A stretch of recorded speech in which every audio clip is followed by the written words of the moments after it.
What's good, YouTube? It's that girl with the kicks here. Just wanted to have like a little bit of a discussion video, just a tiny bit of talking.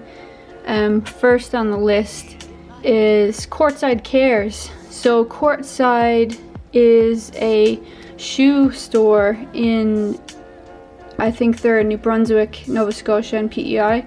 They're on the east coast of Canada, but anyways, they have these fundraisers to raise money for people who need food, so the money goes to buy food for people who need it. And the thing that you get is you have a chance to win a pair of shoes. So this one was my entry. It's like a coloring, you just color in a colorway. It's one of the ways to enter. You buy this sheet, it's 10 bucks, and that gives you an entry to a draw. So this one was for the True Blue 3s. I didn't win. Congrats to the person that did, but right now they have another one of these going on for the Space Jam 11s. So head on over to Courtside, where are they there? Courtside Sneakers on YouTube, not YouTube, Instagram and Twitter. And all the details will be there. They have a pretty cool site, and I think that this is open to the United States as well. Usually they just do things for Canada, but this competition to win the sneakers is open to the USA and Canada. So kind of in line with that same theme of like, I don't know, like entering to win shoes and raising money for people who need food. Like, we're all buying like shoes out here, but keep in mind that there's people who don't have money for food. So even like if you want to buy like a couple cans of like cheap soup or whatever, go to like your local food bank and just give what you can, because people need to eat, especially this time of year coming up to Christmas. It's hard on a lot of people, so do whatever you can. And that thing with Courtside Sneakers is a really good thing, because you can win a pair of shoes out of it, although we should be trying to give selflessly and not just because we want a pair of shoes. So I've kind of not been buying kicks lately, just because the price of them is absolutely ridiculous. Like, shoes are starting to be like $250, $300, and that's just like nuts. Like, these are kind of still okay at $150 retail for Canada. Like, that's a decent price, but anything above that is just retarded, and there's hype on everything. So I'm kind of wondering when it's all gonna die down. Like, do you remember when these were like popping? Like, everybody wanted to have Flyknit racers, and now they're not as like wanted, but you can catch them real cheap. And even these, like, these were 55 bucks. Like, I love these. I wear these a lot. That's why they're out all the time. But I have to draw the line, like, you know, because they're not getting any cheaper. They just keep getting more and more expensive. And I've actually been selling a lot.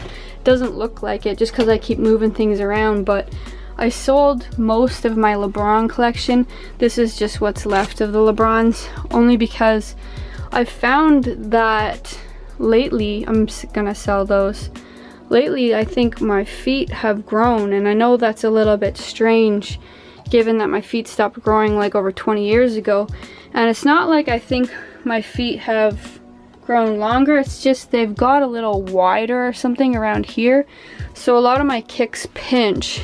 So one pair of shoes that I had to sell, which kind of hurt a little bit, was my Bred 11s, because I don't know, for whatever reason they pinched my foot. So it's so bizarre. Like, sizing of shoes just isn't right anymore. Like, these are 9.5, these are 9.5, they fit okay.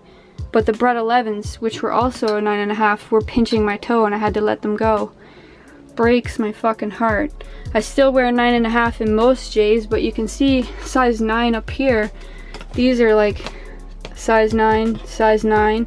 Yet these are size 10, size 10. Like, it just doesn't make sense. Like, the sizes of shoes are just all over the place these days.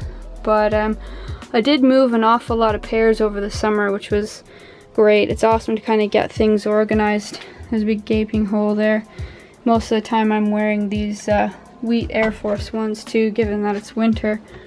But yeah, I'd love to know you guys' thoughts on the way the sneaker game is moving these days, especially given that like anything Adidas is like super hype right now, And like it seems that the companies are backdooring everything, so you have like these guys buying like hundreds of pairs of like really hype NMDs and boosts, and then like obviously they're paying way over retail, and then they're selling them for crazy amounts. It's happening with Yeezys as well. Like it's just, where does it stop? And who the fuck is paying $1,000 for a pair of shoes? Like, when does it stop? And what is your limit? Like I've hit my limit, like, so I'm just like not really interested in buying many shoes right now.